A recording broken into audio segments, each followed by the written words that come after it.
সবাইকে নমস্কার। Welcome to Byapari cooking. Byapari কুকিংয়ের পক্ষ থেকে সবাইকে স্বাগত জানাচ্ছি। চলে আসলাম বন্ধুরা শীতকালীন মজাদার একটা রেসিপি নিয়ে। আজকে আমি তৈরি করতে যাচ্ছি কলই শাকের ভর্তা। এই শীতকালে এই রেসিপিটা খুবই দারুণ একটা রেসিপি।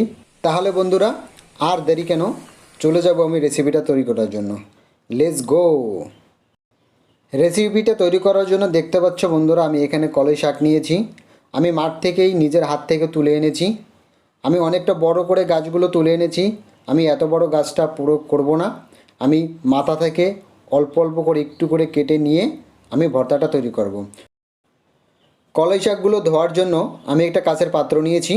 এর ভিতরে দিয়ে দেবো আমি জল। জল দেওয়া হয়ে গিয়েছে। এবার আমি কলই শাকগুলোর মাথা থেকে যতটুকু প্রয়োজন হয় আমরা ছিঁড়ে এ জলের ভিতরে দিয়ে দেব।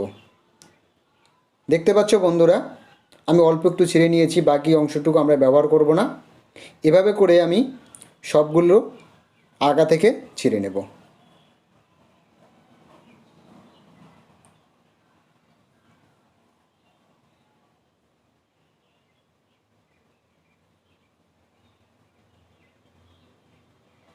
সবগুলো আমাদের প্রায় হয়ে গিয়েছে, দেখতে পাচ্ছ বন্ধুরা। আমি এক এক করে সবগুলো ছিঁড়ে নিচ্ছি। ছেঁড়া আমাদের হয়ে গিয়েছে। এবার আমি ভালোভাবে ধুয়ে নেব, যাতে করে আমাদের যদি কোনো পোকামাকড় অথবা কোনো আবর্জনা থাকে সেটা পরিষ্কার হয়ে যাবে। ধোয়ার পরবর্তীতে আমরা থালাতে উঠিয়ে নেব।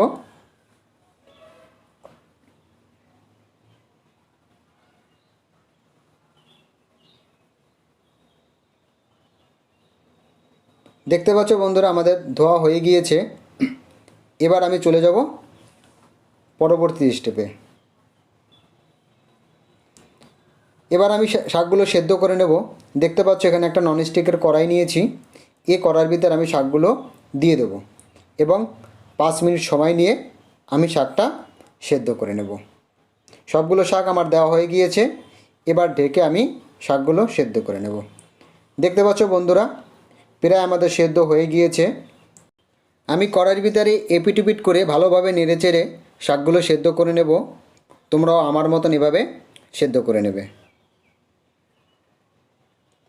সেদ্ধ আমাদের হয়ে গিয়েছে।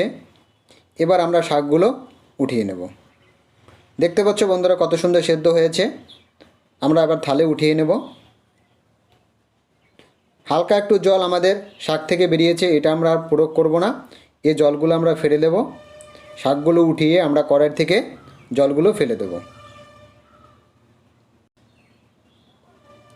সবগুলো শাক তোলা হয়ে গিয়েছে। চলে যাব আমি পরবর্তী স্টেপে। এবার আমি ননস্টিকের ভিতরে দিয়ে দেবো তেল। দেখতে পাচ্ছ এখানে 50 গ্রামের মতো তেল রয়েছে, সরষের তেল। এটা আমি দিয়ে দেবো। তোমরা চাইলে এখানে সাদা তেলও ইউজ করতে পারো। এবার আমি কড়াইতে তেলটা গরম হওয়ার জন্য 2 মিনিটের জন্য অপেক্ষা করব। তেলটা গরম হলে এর ভিতরে দিয়ে দেবো বাকি মশলা উপকরণ। দেখতে পাচ্ছ এখানে আমি পেঁয়াজ নিয়েছি, টুকরো করে কেটে নিয়েছি। একটা পেঁয়াজ আমাদের এখানে আছে। পেঁয়াজটা আমরা বাদামি কালার করে ভেজে নেব।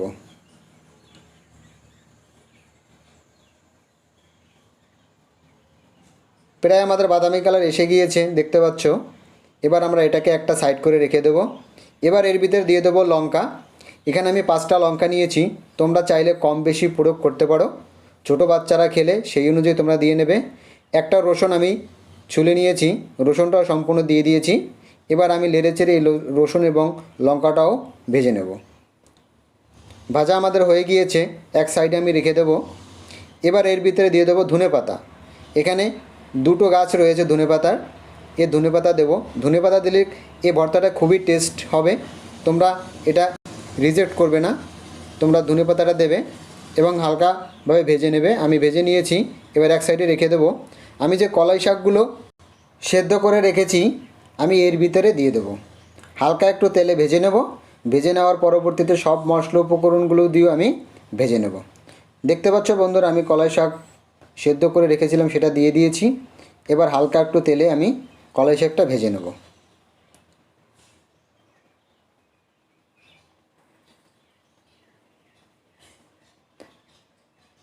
ভাজা হয়ে গিয়েছে।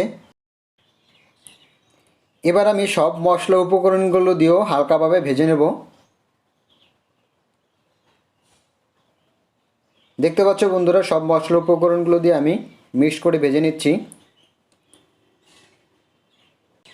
এবার এর ভিতরে দিয়ে দেবো আমি লবণ। এখানে আমি হাফ চামচের একটু বেশি লবণ নিয়েছি। আমার পরিমাণ মতন আমি নিয়ে নিচ্ছি, তোমরা নিয়ে নেবে। লবণ দিয়েও আমি ভালোভাবে মিক্সড করে ভেজে নেব।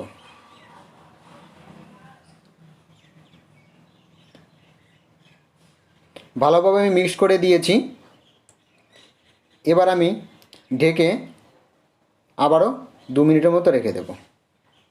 2 মিনিট পর আমি আবার ফিরে আসব। 2 মিনিট হয়ে গিয়েছে, দেখতে পাচ্ছ বন্ধুরা। এবার পারফেক্টভাবে আমাদের ভাজা হয়ে গিয়েছে এবং হালকা একটু জলও আমাদের বেরিয়েছে। এই জলটুকু আমি ফেলবো না, কারণ ভর্তা করার জন্য এই জলটুকু আমাদের প্রয়োজন হবে। এর জন্য কড়াই ভিতরে রেখে দেবো। এবার আমি নামিয়ে নেব। চলে যাব আমি পরবর্তী স্টেপে। এখানে আমি মিক্সারের জার নিয়েছি, দেখতে পাচ্ছ বন্ধুরা। এই মিক্সারের জারের ভিতরে আমি যে সেদ্ধ করে রেখেছি সবগুলো আমি এর ভিতরে দিয়ে দেব। একটু সময় নিয়ে আমাদের মিক্সারের জারের ভিতরে দিতে হবে, কারণ পড়ে যাওয়ার সম্ভাবনা থাকে। আমি আস্তে আস্তে করে সবগুলো উপকরণ দিয়ে দেব। সবগুলো আমাদের দেওয়া হয়ে গিয়েছে, দেখতে পাচ্ছ বন্ধুরা। সব আমি দিয়ে নিয়েছি। এবার চলে যাব আমি মিক্সড করার জন্য। দেখতে পাচ্ছ বন্ধুরা, আমাদের ভর্তা তৈরি হয়ে গিয়েছে। তাহলে বন্ধুরা, তোমরা যারা আমার ভিডিও দেখছো, প্লিজ প্লিজ প্লিজ বন্ধুরা, আমার ভিডিও যদি তোমাদের ভালো লেগে থাকে অবশ্যই আমার চ্যানেলটাকে সাবস্ক্রাইব করে দিও এবং সাথে থাকা অল ঘন্টি বাটন বাজিয়ে দিও, যাতে করে এভাবে আরও নতুন নতুন রেসিপি নোটিফিকেশন তোমাদের কাছে চলে যায়। তাহলে আজ এ পর্যন্তই। ভালো থেকো তোমরা সবাই।